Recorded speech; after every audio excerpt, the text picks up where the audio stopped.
Bom, então continuando, gente, a partir daqui, né, voltando agora para o slide, né, nós fizemos aí uma tentativa de debate, né, na última aula com algumas frases, né, algumas partes do texto que é muito pesada, né, aqueles métodos de tortura, né, pau de arara, choques elétricos, afogamento, cadeira do dragão, a pimentinha, né, sem falar também as torturas físicas, né, as torturas físicas, tipo a palmatória, enfim. Oi. É meio pesado mostrar essas torturas para o meu irmão de 11 anos. Sim. Mostre não, mostre não, mostre não, é muito pesado. Porque, assim, para nossa cabeça a gente sabe filtrar, né? A gente sabe entender que é pesado, mas a gente sabe filtrar. Uma criança não, uma criança, principalmente com 11 anos de idade, ele está na fase de segundo Freud, Crescimento. né? Segundo Freud, né? Ele está na fase chamada fase fálica, né? A fase do conhecimento, do descobrimento. Ele está descobrindo o próprio corpo, né? O bigolinho, para que serve o bigolinho, a diferença de homem e mulher. Ei, Né? pare. E aí, né? E é justamente nessa fase fálica, né, segundo a psicologia freudiana, né, de Sigmund Freud, nessa fase fálica ele está assimilando tudo, entendeu? Ele não sabe filtrar, né? Ele não está sabendo filtrar ainda, então não mostra, mas não mostra, que ainda é muito pesado para ele. Mas eu já mostrei. Misericórdia, então tomara que ele saiba, né, lidar com isso, porque eu não teria mostrado. Eu não teria mostrado. Mas enfim, gente, então a gente vai continuar a partir desse ponto, né, do Costa e Silva. Ah, sim, detalhe que eu estava comentando sobre os métodos de tortura, né, lá dessas torturas físicas e tal, e também tinha torturas psicológicas, né, com cobras, com, enfim, independente de quem seja, né, vocês viram lá, né, torturavam psicologicamente crianças, mulheres grávidas, enfim. Para os militares aqui no Brasil, não tinha separação, né, não tinha, não, vamos torturar só homem e adulto, não, era todo mundo. Inclusive, tem até um pequeno vídeo, né, um vídeo mais rápido. Sim, Renata, sim, meu amor, existe. Tá? Existe. Inclusive, né, até a polícia ainda usa, mas claro, com bem menos frequência e com bem mais sigilo. Tá? Mas nada comparado ao que essa época daqui. Tá? Mas os métodos de tortura existem. Né? E hoje em dia, claro, né, como eu sempre falo para vocês, gente, é algo trágico, mas os métodos de tortura eles vão avançando. Né? Hoje em dia eles estão mais sofisticados do que era na época. Né? Tô lembrado daquele soro pentotal que eu falei para vocês, né, que é o famoso soro da verdade, né, que na verdade é um soro que eles injetam na pessoa e destrói ali a cabeça da pessoa, né, os neurônios e tudo mais, ao ponto de você ficar bêbado, de você não saber mais o que é real e o que é ilusão, né? Porque o seu cérebro ele vai entrar quase no estado de ondas alfa, né? Que é o mesmo estado que você está quando você vai dormir, né? Ali, mas claro, de uma maneira bem mais bruta, né, no nosso cérebro, e aí as pessoas falam o que eles perguntam, as pessoas falam, né? Então, assim, hoje em dia o soro pentotal já não é mais como era daquele jeito, é um soro mais sofisticado, né? Enfim, cara, muito complicado. Inclusive, voltando aqui porque eu estava falando, gente, tem um vídeo no YouTube, se vocês puderem assistir, assistam lá, tá? Tudo isso aqui é complemento para o conhecimento de vocês. É só você ir lá no YouTube e colocar assim, ó, vítimas não, acho que é vítimas mesmo, vítimas da ditadura, né? Ou você coloca assim, torturados da ditadura e tal, enfim. Vocês vão ver um videozinho lá que são vários testemunhos de pessoas que sobreviveram à tortura, tá? Inclusive, eu acho que eu já comentei com vocês aqui o caso de uma mulher que ela estava grávida, ela foi presa e estava grávida, né? Já próximo de ter o bebê dela, estava com quase 9 meses já da gestação, e ela ficava numa ala que tinha várias celas, né, com vários presos, tanto homem quanto mulher, né, vários presos. E toda vez que o carcereiro ia buscar alguém para torturar, ele ia girando um molho de chaves, né, um monte de chave, né, um molho de chaves. Ele ia girando e batendo esse molho de chaves nas grades. Aí ficava dando aqueles vários barulhinhos de metal agudo. E toda vez que ele fazia isso, as pessoas já sabiam, já se desesperavam, porque sabia que alguém ia ser pego para ser torturado. E essa mulher que estava grávida, ela ficou tão traumatizada com esse barulho de chave,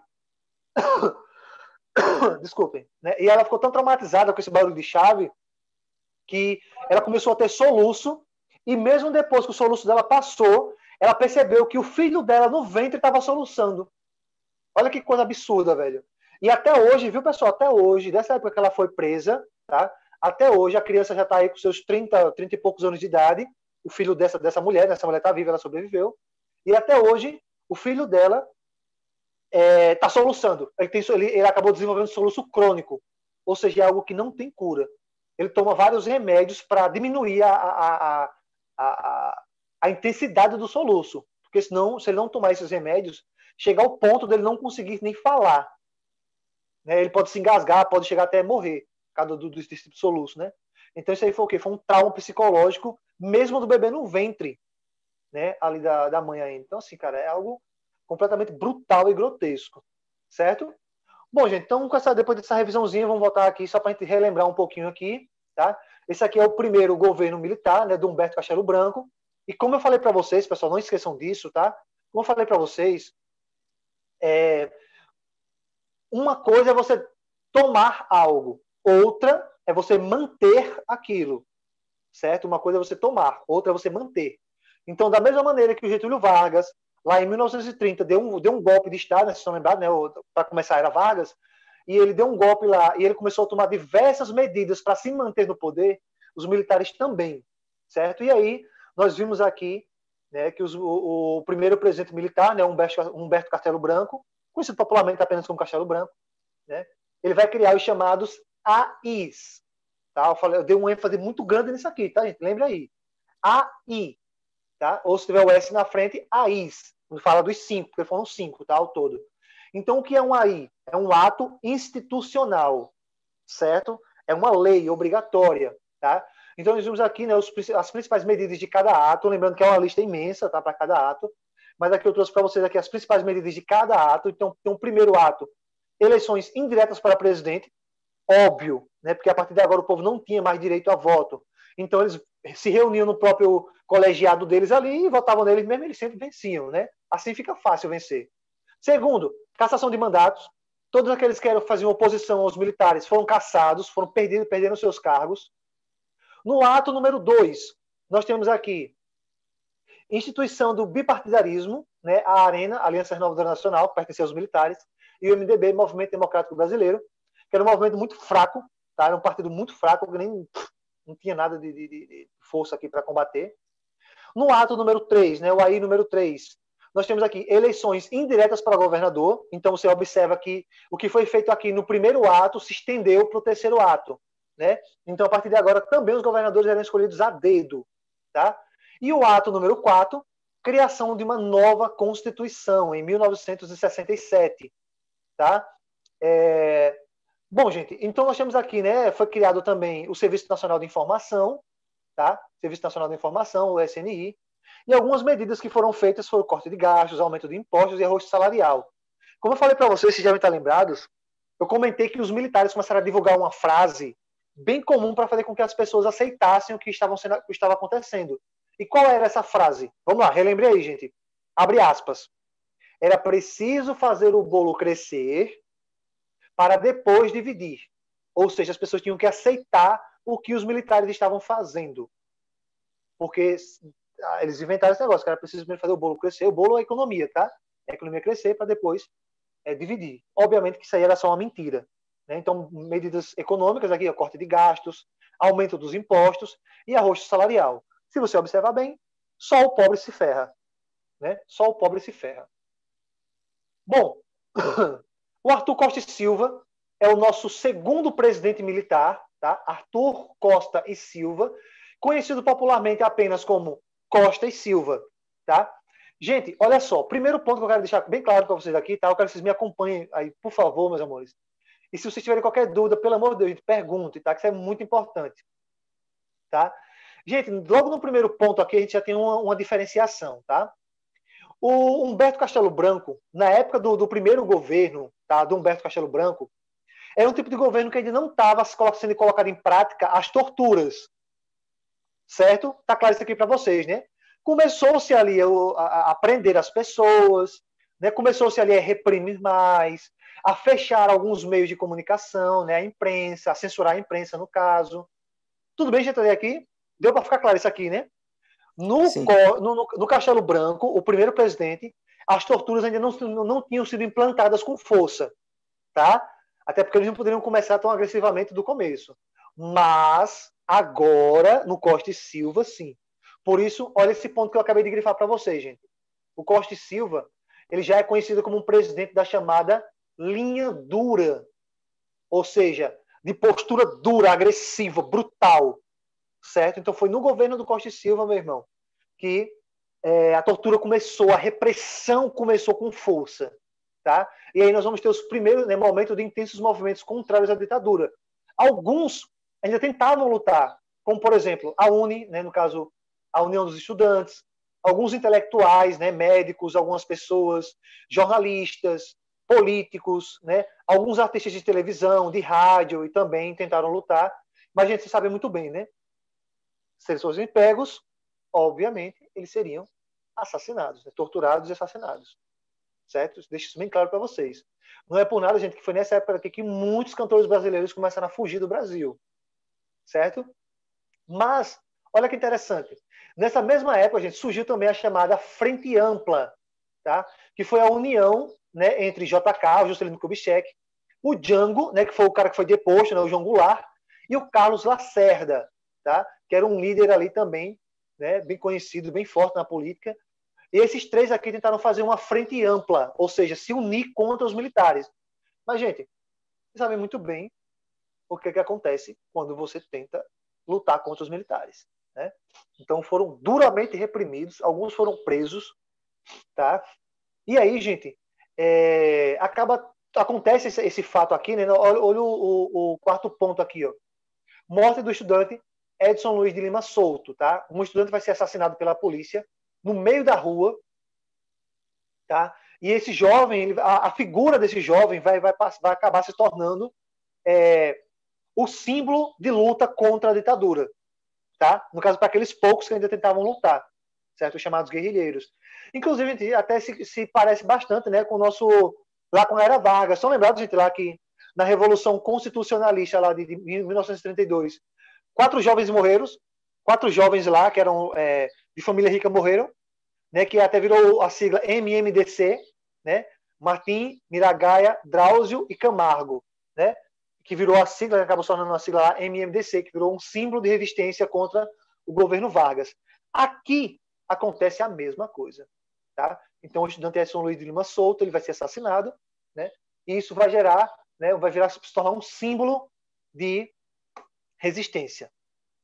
Bom, alguma dúvida, pessoal, até agora? Me dá um feedback aí, mande no chat aí, só escrever não. Não. Aí, tudo bem, né, até aqui? Uhum. E aí, os demais? Vitória, Maíla, Mário, Heloísa, e aí, galera? Tá tudo bem com vocês? Tudo safe? Tudo suave? Até aqui? E aí, Vitória, meu amor? Tudo certinho? Tudo suave, Vitória? Também? Pronto, tranquilo, beleza. Fechou, então. Top. Bom, pessoal, então vamos aqui, ó. Do governo do Costa e Silva, eu sempre costumo dizer que a parte mais importante do governo do Costa e Silva, inclusive, detalhe, hashtag fica a dica, é a parte que mais cai em prova, tá? É a parte que mais cai em prova. Inclusive, no ano retrasado, ou foi no outro ano, não me lembro agora, foi um ano específico aí, que na prova do IFAL de atualidades, eles citaram o AI número 5. Ou seja, se você conhecesse o AI número 5, você conseguiria responder essa questão específica de maneira, eu diria, até que simples, de maneira até fácil, tá? Então, vamos focar aqui, tá, pessoal? O ato que o Vargas criou, Departamento de Imprensa e Propaganda, tipo isso, praticamente a mesma coisa. Censurou a imprensa para que, né, os meios de comunicação, para que só eles divulgassem aquilo que eles queriam divulgar. Gente, quer que eu dê um exemplo atual? Coreia do Norte. Tá? A Coreia do Norte faz isso. Né? A Coreia do Norte é assim. Entende? Vamos lá para o próximo ponto. No próximo ponto, gente, aqui nós vamos ter aqui a chamada cassação de direitos e mandatos por 10 anos. Eu vou dar um exemplo aqui para vocês entenderem. Vamos imaginar que a Maíla é uma senadora. Tá? Maíla é uma senadora. Chegou a certo ponto que Maíla começou a perceber a brutalidade e o absurdo que era o governo militar. E aí ela começou a lutar no Senado contra as leis dos militares. Se a Maíla fosse alguém de muita visibilidade, alguém muito importante, muito conhecido, os militares não poderiam assassinar na cara dura, tá? Torturar e matar na cara dura, Então não podia fazer isso, que ia chamar muita atenção, né? Então, o que era que acontecia? A Maíla iria perder o seu cargo, cassação de mandatos, tá? A Maíla iria perder o seu cargo por 10 anos. Em outras palavras, ela meio que seria demitida por 10 anos, tá? E o que seria cassação de direitos? Gente, vou dar outro exemplo aqui. Imagine Vitória, minha querida amiga Vitória do meu coração. Vitória é apenas uma civil. Ela é uma trabalhadora comum, tá? Uma trabalhadora. E Vitória, ela é uma menina inteligente, conhece das leis, ela começa a falar sobre direitos e deveres. Gente, Vitória é apenas uma reles trabalhadora. A partir desse momento, ela muito provavelmente, se ela tivesse sorte, ela conseguiria fugir. Se ela não tivesse sorte, ela seria presa, torturada e assassinada. Ou, vamos dar outro exemplo. Mesmo que Vitória fosse uma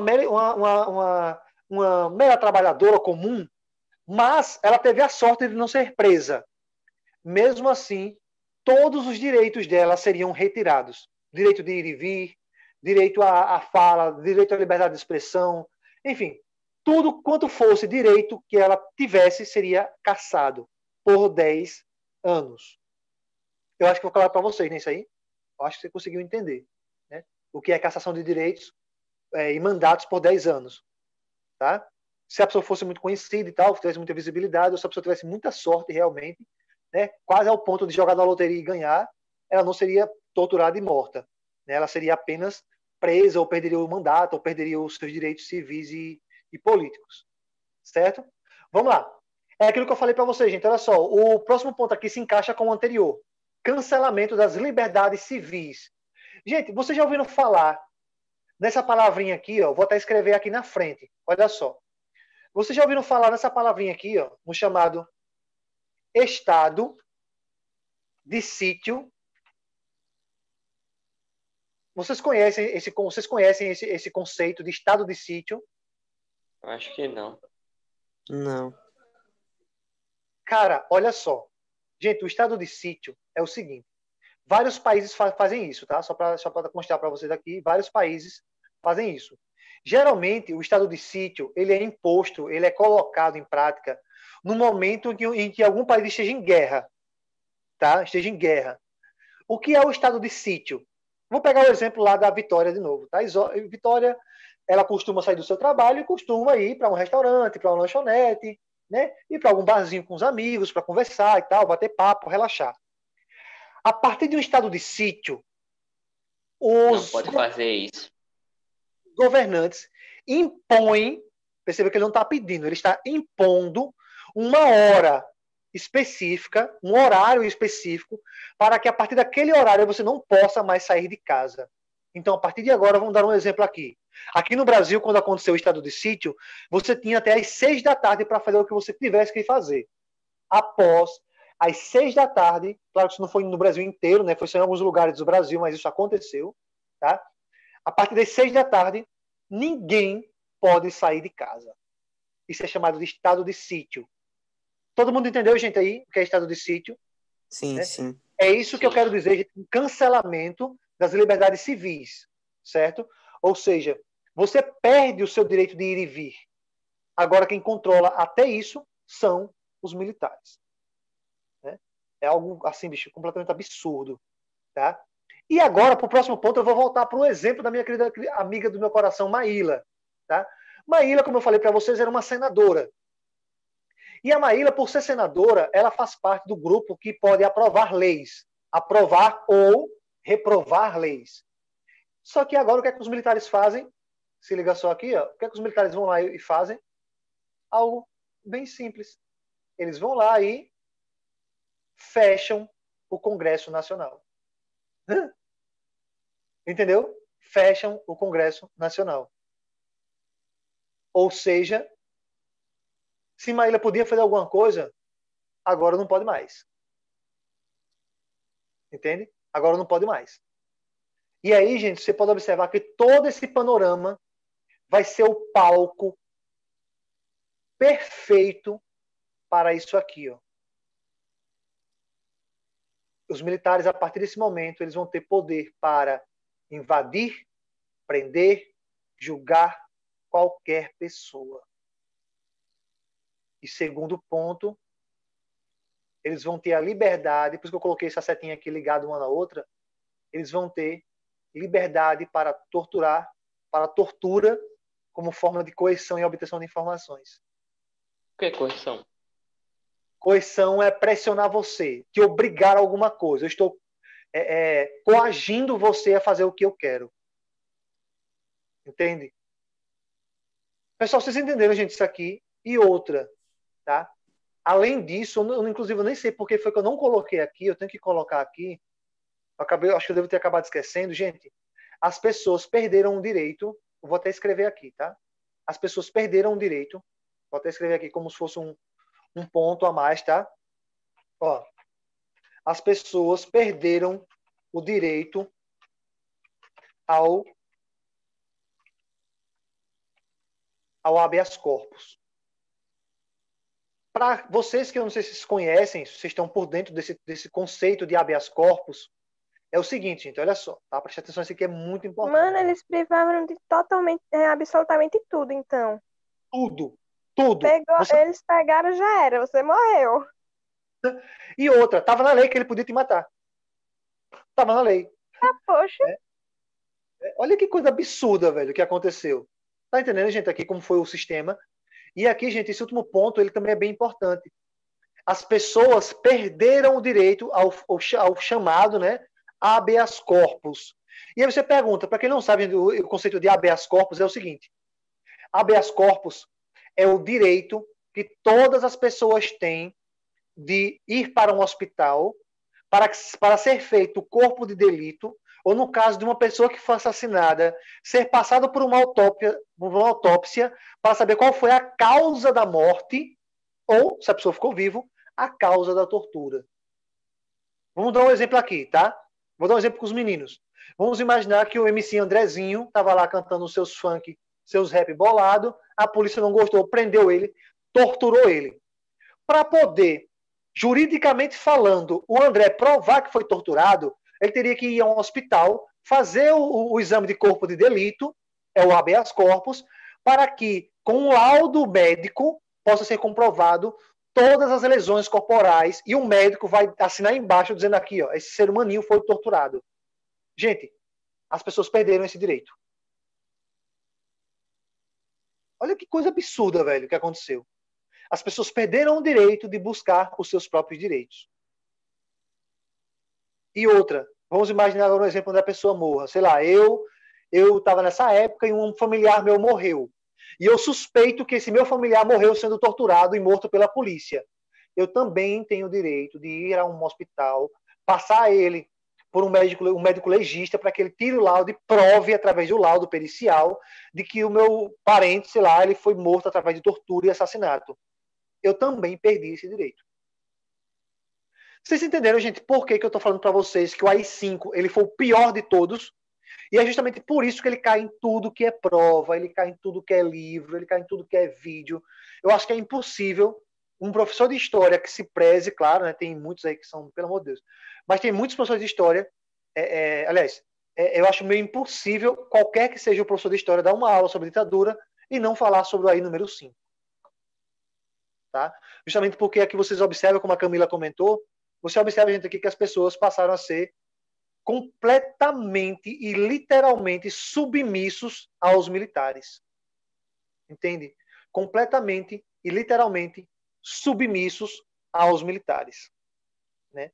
E isso, cara, é algo que de espantar a gente, né? De algo de deixar a gente revoltado. Né? Que isso realmente tem acontecido no Brasil. Certo, gente? Bom, gente, então nossa aula de hoje é essa, tá? Eu queria dar essa ênfase maior para os AIs, para todos os AIs. E aí, a partir de... eu coloquei aqui, ó. Eu coloquei aqui suspensão do direito a habeas corpus. Eu achei que não tinha colocado, mas eu coloquei. Tá? Só que ficou aqui no outro slide. Tá? Então, aqui, a suspensão do habeas corpus e exílio político e exílio de políticos e artistas. Tá? Exílio é você expulsar alguém do Brasil. Tá? Aqueles que tiveram sorte foram expulsos do Brasil. Certo? Bom, gente, então eu vou parar por aqui, tá? A partir da nossa aula de amanhã, eu vou explicar para vocês essa última parte aqui do governo do Costa e Silva, tá? Como vocês sabem muito bem, eu não gosto de passar as coisas na carreira, né? Porque vocês acabam não entendendo nada, tá?